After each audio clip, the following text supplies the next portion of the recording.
Today could be a pivotal day in the presidential election. Former Vice President Joe Biden is now leading in many of those key battleground states that will decide the winner. And Raphael Sonenshein, an expert in public affairs from Cal State LA, joins us now to talk about what's next. And Rafe, one thing that's interesting, we don't have like a clear mark that says, okay, it's over, this person won and this person lost, do we? It's very vague.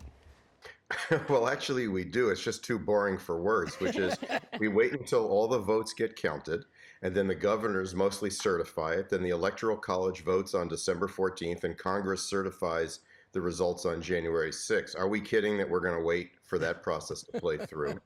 What we do instead is we have this Wild West view that individual media organizations get to decide. But the truth is, we probably do know. And in a normal year, all the media folks would like to be first with a prediction, but this year they want to be last because there's so much intensity of feeling out there. The good news, though, about waiting to make the call is it allows the heroic people who day by day are counting what will end up 150 million votes in the middle of a pandemic. This election has worked in technical terms. And I'd like to see the vote count keep going, but I think we know the result. But nobody really wants to say it. But it's an informal call. This thing about calling is not a legal requirement. And Rafe, what happens in terms of a transition? And what if a candidate decides they don't want to leave? I'm not sure that we've ever been in this situation before. Well, you probably have to go back to around 1800 when the Democratic, Republicans, and Federalists were at each other's throats to get to see that. The transition is actually a government process. There's money in the federal budget for the transition. It's something that's carried out by the government. It doesn't always work very well. The Trump folks in 2017 did not want to participate in the transition. They did not want to work with the Obama people. So it kind of was a bit of a bust. Oddly enough, I think they're going to more want to work with the group coming in now, because as they leave the White House, they want to leave, with some good job prospects out in the world, and they don't want to be kind of blowing everything up before they go. Second question, the president who is defeated has to leave. I mean, I think we get into the circle of thinking the president can't leave. On January 20th, the president has no power anymore. There's nothing they can do. They can't declare anything. They're gone. There's a new president.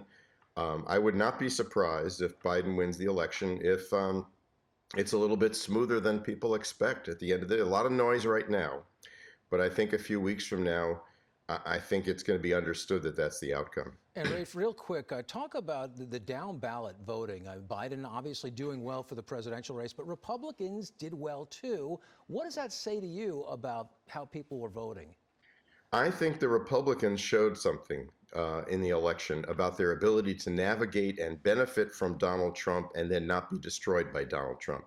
Every Republican running down ballot needed Donald Trump's ability to generate massive support in the party base, but they had to have a persona that would allow people who didn't like Trump but would like to vote Republican to vote for them. And they pulled that off. And they picked up seats in the House. They may pick up more. They saved the Senate for them. That's a real warning sign for Democrats in 2022 that Republicans are maybe figuring out how to get what they want out of Trumpism and still be able to get Republican victories at the polls. Yeah, capture that energy without committing, basically. Right. Very interesting stuff, Rafe. Thank you. We'll love to talk to you all day. My pleasure. We're expecting to get an update on votes from Pennsylvania any moment now. And it's 8:14 on your Saturday morning, and here's the live look at a snowy Big Bear. Looks gorgeous out there.